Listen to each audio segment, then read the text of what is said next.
திருவள்ளூர் மாவட்டம் பூண்டி ஏரியிலிருந்து 5000 கன அடி நீர் திறக்கப்பட்டிருக்கும் முக்கிய செய்தி இது. கொசஸ்தலை ஆற்றில் திறந்துவிடப்படும் நீரால் 30க்கும் மேற்பட்ட கிராமங்களுக்கு வெள்ள நீர் புகக்கூடிய அபாய எச்சரிக்கை விடுக்கப்பட்டிருக்கிறது. பூண்டி ஏரியில் இருந்து 5000 கன அடி என்ற விகிதத்தில் உபரி நீர் திறப்பு அதிகரிக்கப்பட்டிருக்கும் முக்கிய செய்தி இது. இது குறித்து நமது குமுதம் செய்தியாளர் சுதாகர் தரும் தகவல்களை கேட்கலாம். பூண்டி ஏரியிலிருந்து 5000 கன அடி நீர் திறப்பு என்ற மழை தொடர்பான முக்கிய செய்தி வந்து கொண்டிருக்கிறது. சுதாகர், உங்கள் உபரி தகவல்களையும் விரிவான விளக்கத்தையும் தரலாம்.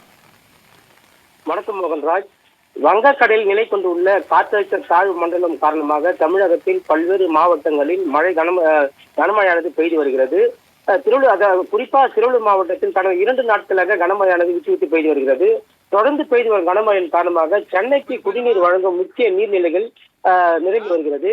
குறிப்பாக பூண்டி நீர்த்தேக்கம் நிறைந்து வருவது காரணமாக ஏற்கனவே இந்த பூண்டி ஏரிக்கு கிருஷ்ணா நதி நீர் ஒப்பந்தபடி ஆந்திர மாநிலம் கண்டலேறு அணையிலிருந்து வினாடிக்கு 500 கன அடி தண்ணீர் வந்து கொண்டிருக்கிறது.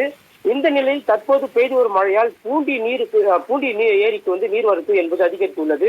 இன்று காலை நிலவரப்படி பூண்டி ஏரிக்கு நீர்வரத்து வினாடிக்கு 1300 கன அடியாக இருந்த நீர்வரத்து தற்போது 6000 கன அடியாக அதிகரித்துள்ளதால் பூண்டி ஏரி நீர்மட்டம் வேகமாக உயர்ந்து வருகிறது. இதனால் ஏரியின் மொத்தம் உயரமான 35 அடியில் தற்போது 34 அடியாக உயர்ந்துள்ளது.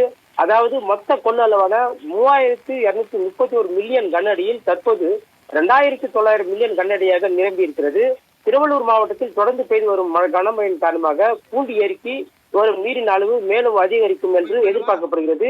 எனவே பூண்டி ஏரியின் மொத்த உயரமான 35 அடியை எட்டிவிடும் என்பதால் பூண்டி ஏரி பாதுகாப்பு கருதி ஏரியில் இருந்து வினாடிக்கு 1000 கன அடி உபரி நீர் திறந்துவிடப்பட்ட நிலையில் தற்போது 5000 கன அடியாக திறந்துவிடப்பட்டிருக்கிறது. மேலும் நீர்த்தேக்கத்திற்கு வரக்கூடிய நீர் வரத்து தொடர்ந்து அதிகரிக்கும் பட்சத்தில் நீர்த்தேக்கத்தில் இருந்து கூடுதலாக உபரி நீர் திறக்கப்படும் என்பதால் கொசத்தலை ஆற்றின் கரையோரம் இருபுறம் வைக்கக்கூடிய கிராமங்களான நம்பாக்கம், கிருஷ்ணாபுரம், ஆற்றம்பாக்கம், ஒதப்பை, நெய்வேலி, எரியூர், மீனந்தோப்பு, கொரங்கந்தண்டலம், மெய்யூர், வெள்ளியூர், தாமரைப்பாக்கம், திருக்கண்டலம், ஆத்தூர், பண்டிகாவனூர், ஜெகநாதபுரம், புதுக்குப்பம், கன்னிப்பாளையம், சீமாவரம், வெள்ளிவாயில் சாவடி, நாப்பாளையம், இளஞ்சாவடி, மணலி புதுநகர், தடியான்குப்பம், எண்ணூர் உள்ளிட்ட 30க்கும் மேற்பட்ட கிராமங்களுக்கு வெள்ள அபாய எச்சரிக்கை விடுக்கப்பட்டுள்ளதால் எச்சரிக்கையாகவும் பாதுகாப்பாகவும் இருக்குமாறு மாவட்ட ஆட்சியர் பிரபுசங்கர் அறிவுறுத்தியிருக்கிறார். மோகன்ராஜ். சுதாகர், உங்கள் உடனடி தகவல்களுக்கு நன்றி.